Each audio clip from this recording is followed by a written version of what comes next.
is in person, face-to-face, given the concerns about the coronavirus. We are providing these videos to let anyone see the day-to-day workings and meet some of our horses who are already available for adoption. Today we're going to talk about Stop Asking, who we call Sam. Julie is our rider today.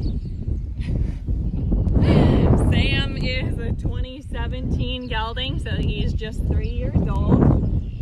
He had a fracture of what for a person would be their shin, so the metacarpal on his left front, and he stopped racing and training for racing after that, but instead came to rehab with us. The progress based off of our most recent exam was that it looked really good. He was cleared to start rehab riding. So in x-rays, what they call the shadow of the fracture is still visible for a while, but the integrity of the bone only increases during that time, as long as they're properly rehabbed. And a really, really important part of the rehab for fracture like that is to actually start them working to get the blood flowing and going into the bones. That's the way that you really get the most out of your rehab time, is to, at a certain point where they're approved to start working, just slowly get them going and increase their intervals of work. So Sam at this point is now doing walk, trot, and canter, and increasing the time that he does trot and canter every week. So as you can see, he's already working back well at the trot.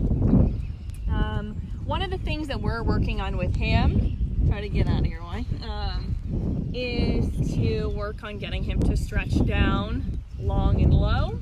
As you can see, he has a little bit more of what's called a U neck, so kind of giraffe-like neck, where they have muscling strongly on the underside of their neck, and we're trying to counterbalance that by building his top line, so the muscle along the top of their neck and that goes all the way down their back towards their tail. So think about that line of their profile that goes from the ears to the tail. That's the top line that we're really looking to build, which will then support him being able to stretch down longer and lower and do things like engage his hind end, which will help him collect, to do pursuits like upper level dressage, jumping, all of those things. To really be as successful as possible, you need to have that hind end engagement, and in order to have proper hind end engagement, you need top line, so you can kind of see how important it is through that. But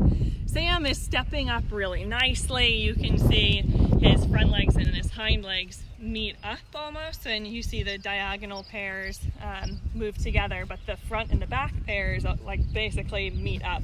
So, you know, we're always looking to have them step up so that they can have this more fluid, more free stepping stride, and he has a really good one as is.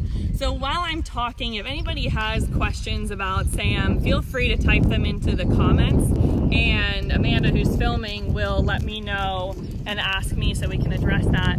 If you have a question or watching this after it's been filmed live, feel free to go ahead and type it in the comments section anyway, and we will try to address those questions as we're able and as quickly as possible. But even if you're not watching live, feel free to type in comments and we'll get to it. But so one of the things that we've set up here for Sam to work on today is this little framed pole exercise.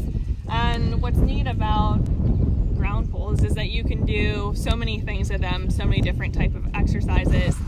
Sam is a really brave horse. He's never shied away from anything that we've asked him to do, whether it be go into our indoor when we have a bunch of jumps set up, setting up things like the little free jump in there, which he's gone over already, and things like ground poles he steps over basically without ever batting an eye at it. So he's been fun to play around with because he has so much confidence, and he still looks to the rider to get some of the more refined skills, like when we're asking him to push from his hind end to really work on that hind end muscle. So like Julie right now is working on getting him using her legs to ask him to use that engine in the back, move up into her hands, and then hopefully he starts to give a little to her hands and stretch down. But one of the things that we can do, especially for a horse who's younger and maybe needs a little bit more help focusing, is to get them to think about another exercise while you're working on that, so it becomes almost secondary, so they don't have to worry about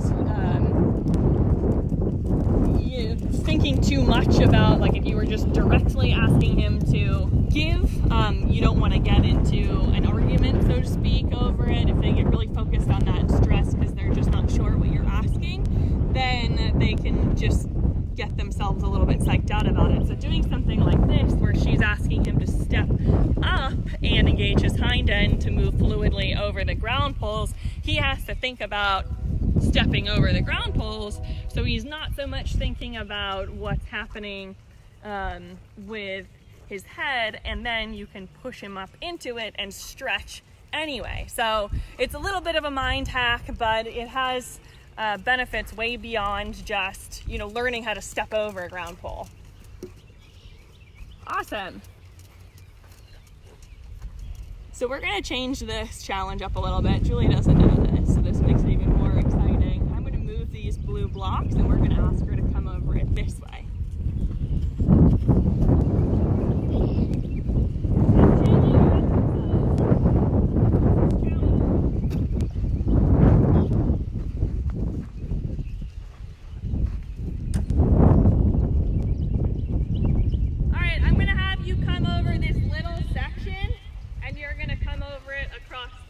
Right across the ring. And Rambo's provided another obstacle for you. Built-in challenge here. Just keep your eye up and keep your leg on. We'll see what you think. Perfect. So with changing that, you can see this is more a totally different distance. If you're thinking about the ground he's got to cover, that's more of an irregular length for him. This is sort of meant to be easy, fixed distance that he could step into as part of a natural gait. This elongated square, that's not a triangle, a square rectangular shape, is a kind of irregular distance, so it's another added challenge that he's got to navigate. Awesome. So things like touching the poles, at this point we're not super concerned about it, because like I said, this is one of the things we're working on, is getting him to strengthen that hind end muscle, and he'll do that intrinsically with this exercise, and as he does that, he'll be able to have a quicker lift, and he'll be able to navigate distances more easily as he goes on. But we're not super concerned right now about little nicks like that. He still clears them with no problem.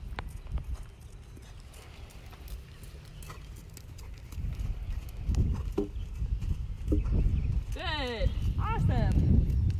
So who is this again? This is Stop Asking, who we call Sam. He's a 2017 gelding. You can find his profile on our website, horseadoption.com. If you go to the tab that says horses, if you look under the Kentucky filter for location, he's one of our horses listed there. So Stop Asking, 2017 gelding. It sounds like I'm telling you to actually stop asking, but that's just his name. You can bring Sam in here. We'll let them see him up close and personal. So one of the things we love about Sam is he's really quiet, he's really personable, and sorry, we've got a train going on in the background here too now. He has a really sweet personality. So in the stall, he is usually looking to get affection from somebody who's walking by. He really loves to get loved on. He's always kind of quiet like this, does not have any stall vices, and just has that overall really nice personality. What kind of rider would he be acceptable for?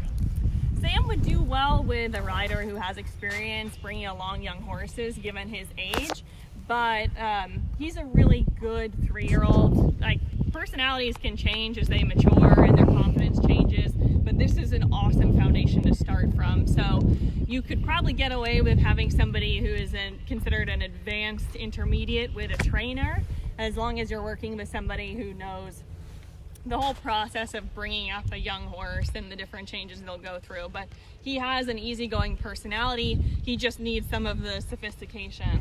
So he agrees with us. Julie, what do you think about Sam? He's super easy to work with. He's definitely willing to please. He obviously catches on really quickly. Went over those poles like a champ. I've been working on his head placement, and he's actually come a really long way just in a few rides. He'll start out with his head a little bit up high, and then Like up here? Up into the canter without rushing into it. And the reason for that is they have this really built shoulder front end muscle. So if you talk about the push versus the drag muscle, they don't have that hind end push so much as the front end drag. So they'll try to kind of drag themselves up into the canter rather than be that lofty feel in his hind end. Like, he's actually trying to engage himself. He's not dragging his feet around. He's not like sort of stiff-legged, barely moving. He has a little bit of animation, and he still has a more upright ride. He has a more sort of uphill movement to him, but he's not just using that front end heavy muscle. He's really trying to engage. And you see like the little bit of tugging he has in the front. That's sort of a product of, imagine you're going to the gym and you've tried a new workout. You're still working on building that muscle, but it's a little bit weak.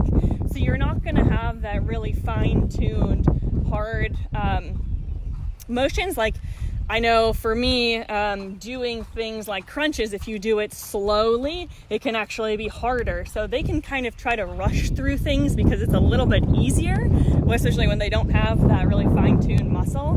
So we're trying to slow things down, but slowing things down and asking for that more controlled exercise is harder just because they don't have that muscle as strong yet. So you have to have a little bit of patience with them as they're trying to build that muscle because it's a weaker muscle, and even when they're doing their best to do what you're asking, that is, you just have to understand that that's something that they're working on, and they're going to be a little bit